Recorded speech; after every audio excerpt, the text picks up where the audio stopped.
Hello and welcome to my channel, My Garden, My Passion.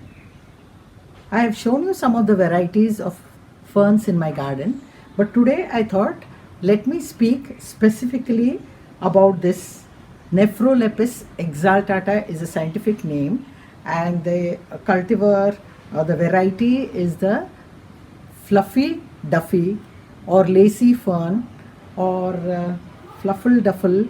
So such names go on because it's very fluffy in nature. It doesn't seem like a plant at all. It's so soft and this. So let us go into the details of this plant.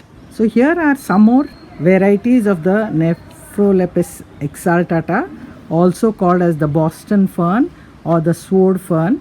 You'll know why it is called like the sword fern, because it's pointed at the edge. I have shown you in my earlier video how this sword fern has grown. So here's another variety which is neither like the fluffy duffy nor is it completely like these plain sword ferns. This particular sword fern is considered to be weedy in nature. It just spreads. It is similarly in my house too. It spreads like a weed. So look at this one, which is in between a sword fern and a fluffy duffy. Here you can see the weedy nature of the plant. Here's one more variety of the sword fern.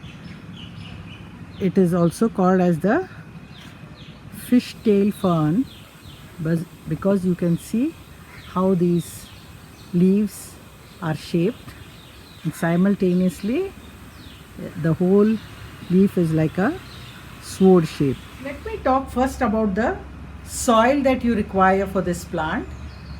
It should be well draining soil.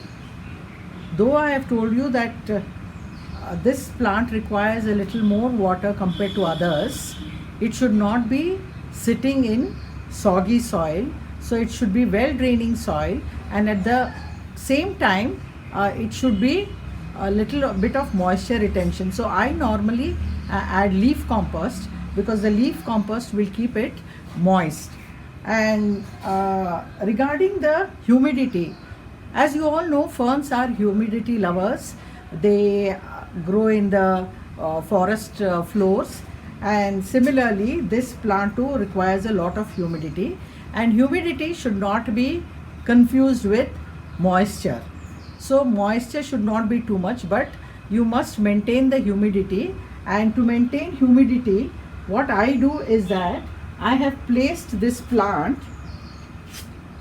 here amongst other plants, and it's in a complete shade. So the plants in nature, they grow in the shade of the trees. So here too I have seen that there is no direct sunlight coming from, rather it is not there during any part of the day. And to maintain humidity, I have kept so many other plants. You can see the ZZ plant, there's an orchid, and there are so many other plants. The grouping of plants maintains the humidity. So that's how I have kept it here. And now it is March was also hot, and now it's going to be April and May, and hope they survive. And this is my method for maintaining humidity. Maybe I will have to do a little bit of misting. Normally I don't do, because I have already too many plants and it's difficult to take care of each one of them. Hopefully it will survive the summer. Even if it doesn't, it's not difficult, because I'll have to just trim away the dried leaves. So here you can see right now also there are some dried leaves. All that I have to do is remove these dried leaves, and maybe I can cut at the base, and then again when the rains come, it will burst forth into these beautiful fronds. In this variety also there are with erect fronds, but mine is the one which is drooping, so it will do well, or it will look good even if you have it in a hanging pot. As you all know, rainwater is the best water for watering plants, and of course we cannot collect rainwater all the times, but whenever it rains, I make it a point to keep them in the rain so that they will soak in the rainwater and just Yesterday it rained, we had some summer showers, and I quickly ran out and placed them in the rain. So otherwise you can water them on alternate days. Let the surface dry. Don't water them too much also, nor too little. Again, my watering rule is every alternate days, even in summer, and less frequently in the winter and rainy season. According to me, the survival or thriving of the plant depends on the light or sunlight it receives and the location in which it is kept, irrespective of what type of soil you use or what type of fertilizer you use. So this particular plant requires to be in shade only, and any plant for that matter, even you see the ZZ plant, they all have bright light and they are in the shady area. So many people like to keep their ferns in their homes or inside houses. I am not a great fan of keeping plants inside the house because I feel they like to have the air around them, and normally Indian homes are not as bright or have lot of glass panes and windows.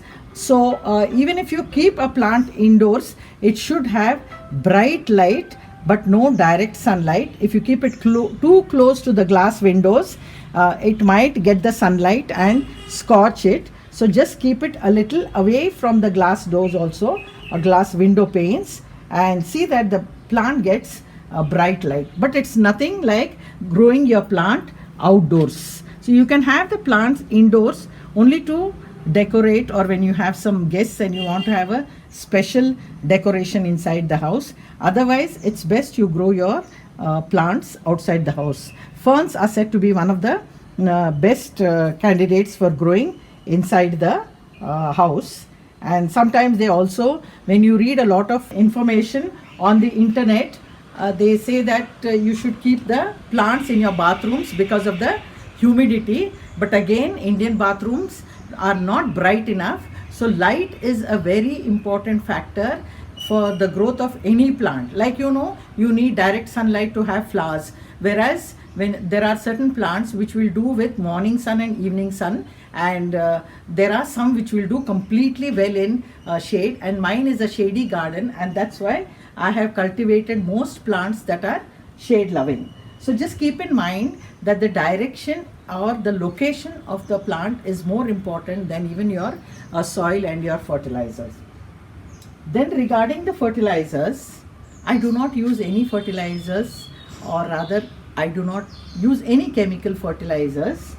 I put a handful of vermicompost or leaf compost that I have. They say that leaf compost doesn't have all the nutrients, so you can have a fistful of vermicompost once in 4 months to 6 months, and your plants will keep thriving. I hope you like this video. And initially I found it very difficult to identify this plant. I was thinking that it was the Himalayan maidenhair fern, but then I realized it is not the Himalayan maidenhair fern, but it is the regular sword fern, and it's a new cultivar or a different cultivar where the leaves are soft and fluffy. So I hope you like this video, and for more such videos, subscribe to my channel and watch out for new videos. Thank you and happy gardening.